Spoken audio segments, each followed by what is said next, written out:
Hello students, welcome to Infinity IAS Academy. मैं सागर शर्मा दिल्ली के centre से इन्फिनिटी आईएएस एकेडमी के यूट्यूब चैनल में आपका स्वागत करता हूं। आज हम पढ़ाई के कन्वेंशनल टॉपिक्स ना पढ़ते हुए आज हम एक इम्पॉर्टेंट टॉपिक डिस्कस करेंगे जो कि सिविल सर्विसेज एप्टीट्यूड टेस्ट से रिलेटेड है। That how we need to prepare for the CSAT paper, that is the GS2 paper of the UPSC civil services examination. Now, civil services aptitude test, as the students, you might be aware that it is a qualifying paper, that it is qualifying in nature, and the minimum number of marks that you need to secure is 66.67. That is, if we take the if we round off the number, then it is 67 marks. Now, most of the students, they are facing the problem. जैसे कि students कई cases में अब जो एक trend नया चला है जिसमें स्टूडेंट्स के जीएस में काफी अच्छे नंबर आ रहे हैं, लेकिन सीसेट की कट ऑफ क्लियर ना करने की वजह से स्टूडेंट जो सेकंड स्टेज है, जो कि मेंस एग्जामिनेशन है, उसके लिए क्वालिफाई नहीं कर पाता है। तो आज हम सीसेट की प्रिपरेशन पे प्रकाश डालेंगे। Let us say that we will be discussing more about the preparation, that how we need to prepare for CSAT paper.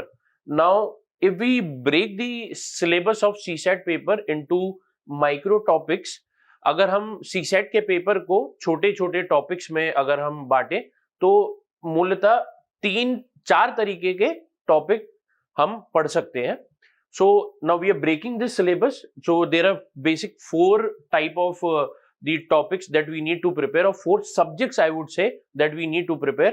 First is logical reasoning, second is mathematics and quantitative aptitude, and the other is data interpretation. Although data interpretation is mostly means it is a sub part of quantitative aptitude in the mathematics portion and English reading.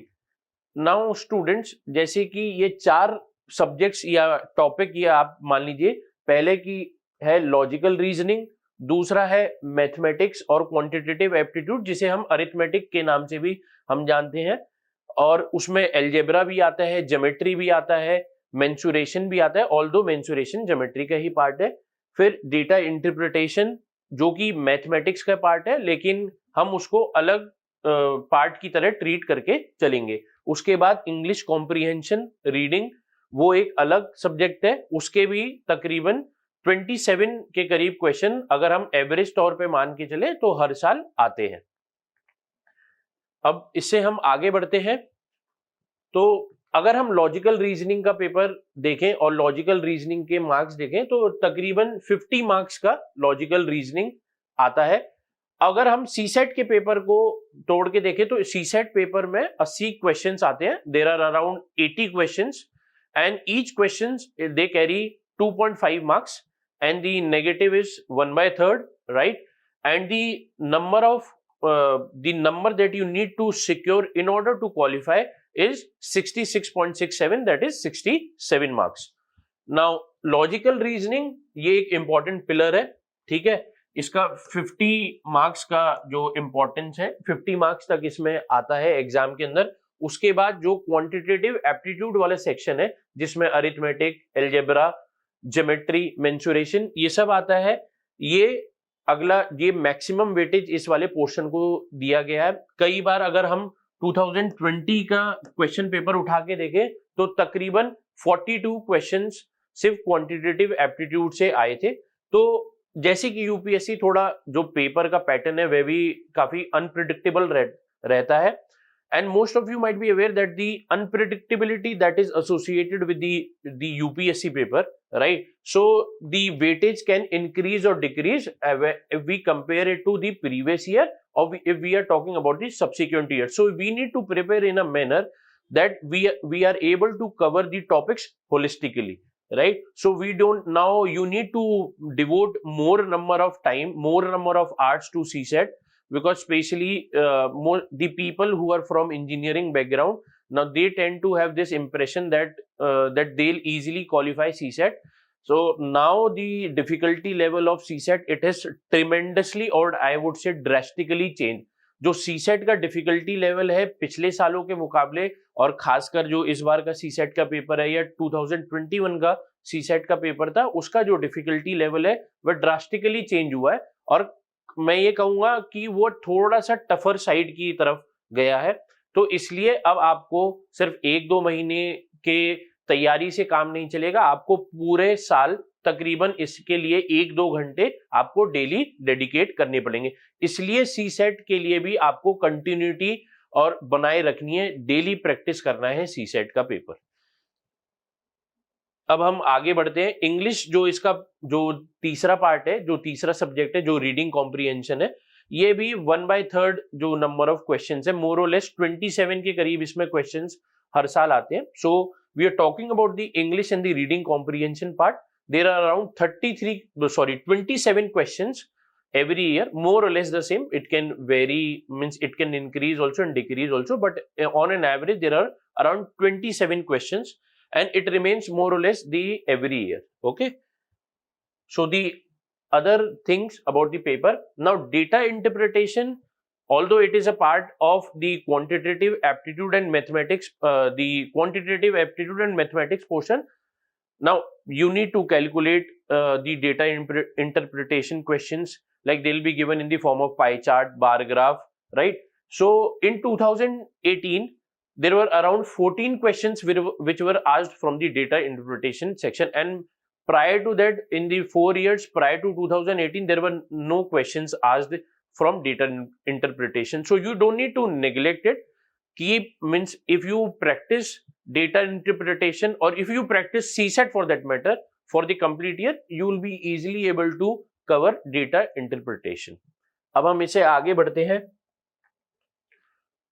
अब हम quantitative aptitude के जो topics है उनकी हम micro listing अगर करें तो क्वांटिटेटिव एप्टीट्यूड में एवरेज एक बहुत इंपॉर्टेंट टॉपिक है, एक परसेंटेज बहुत इंपॉर्टेंट टॉपिक है। परसेंटेज आप ये मान लीजिए कि एक बेस है, परसेंटेज से जो आगे के भी जो हम टॉपिक्स पढ़ेंगे वह भी परसेंटेज की सहायता से ही निकाले जाएंगे, क्योंकि परसेंटेज एक काफी इंपॉर्टेंट बेस की तरह मान लीजिए। इसलिए परसेंटेज पे जो परसेंटेज चैप्टर है अरिथमेटिक का, उस पे आपकी कमांड होनी चाहिए। उसके बाद टीएसडी है, टाइम, स्पीड और distance, ratio and proportion, mixture, profit and loss, simple interest and compound interest. अब इसमें से कुछ टॉपिक हैं जैसे average, percentage, time, speed and distance, ratio and proportion और ये प्रॉफिट एंड लॉस। एक टॉपिक इसमें जो नहीं मेंशन है वो है नंबर सिस्टम।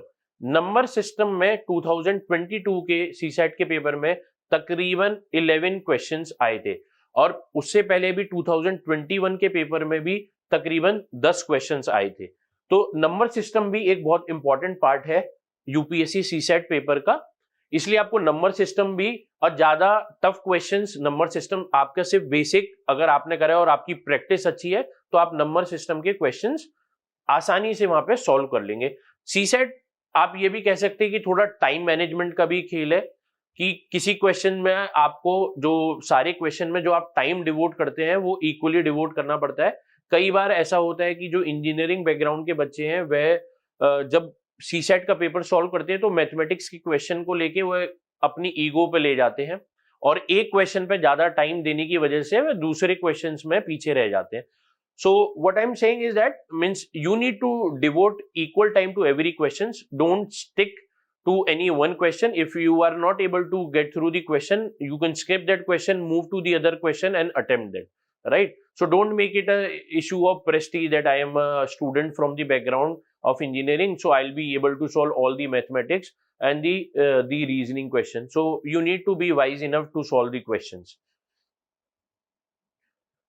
अब जो इसके बाद टॉपिक है वह है टाइम वर्क, सीरीज और मेंसुरेशन। ये भी इंपॉर्टेंट टॉपिक है, इनकी भी आपको प्रैक्टिस करनी है। लॉजिकल रीजनिंग जो कि अगला सब्जेक्ट है, इसमें आपको जो कुछ इंपॉर्टेंट टॉपिक्स हैं जिसमें आपको प्रैक्टिस करनी है, क्योंकि लॉजिकल रीजनिंग प्रैक्टिस मैथ की तरह लॉजिकल रीजनिंग भी प्रैक्टिस और प्रैक्टिस का ही आपकी इंप्रूव करेंगे। जितनी आप प्रैक्टिस करेंगे लॉजिकल रीजनिंग में, जितने केस बेस्ड सिनेरियो आप करेंगे, चाहे वो सिटिंग अरेंजमेंट से हो, ब्लड रिलेशन से हो, कैलेंडर से हो, सीरीज और एनालॉजी से हो, जितने आप इसकी प्रैक्टिस करेंगे क्वेश्चन, ये उतना ही आपका मजबूत होगा. Now logical reasoning, what I am trying to say is that in logical reasoning you need to practice and practice. The more number of questions that you will practice, the more you will be able to see the improvement in your exam. Even if you are giving the test series paper or you are solving any test series, then also you can see the improvement over here. Now the other topic, now the other subject that we'll be discussing, English reading comprehension. Now I've seen most of the students, they face problem in this subject. काफी students जो कि art background से या Hindi medium से हैं, वह इस subject में काफी जो इशू है या काफी प्रॉब्लम फेस करते हैं. इसलिए इसका एकमात्र जो आप इसको सॉल्व करने का या एकमात्र तरीका है इस सेक्शन पे अपनी कमांड बनाने का, वो है रीड रीड एंड रीड. आप चाहे अखबार से पढ़िए, चाहे मैगजीन से पढ़िए, but you have to read a lot and you need to solve questions. Again read and then practice and practice and practice. So read और practice का ये combination है, ये जो reading comprehension वाला part है, ये पूरा पेपर ही CSAT का प्रैक्टिस पे बहुत डिपेंड करता है. आपके कंसेप्ट एक बार क्लियर हो जाएंगे, उसके बाद आपको सिर्फ क्वेश्चंस करने हैं, उनकी प्रैक्टिस करनी है और क्वेश्चंस को सॉल्व करना है. टाइम बेस्ड, आपको टाइम बाउंड भी रहना है, तो टाइम मैनेजमेंट भी एक बहुत इंपॉर्टेंट पार्ट है CSAT के पेपर का. डेटा इंटरप्रिटेशन मैंने जैसे आपसे जिक्र किया था, as I mentioned before that it is linked with the quant section, that is the quantitative aptitude section. So don't leave it.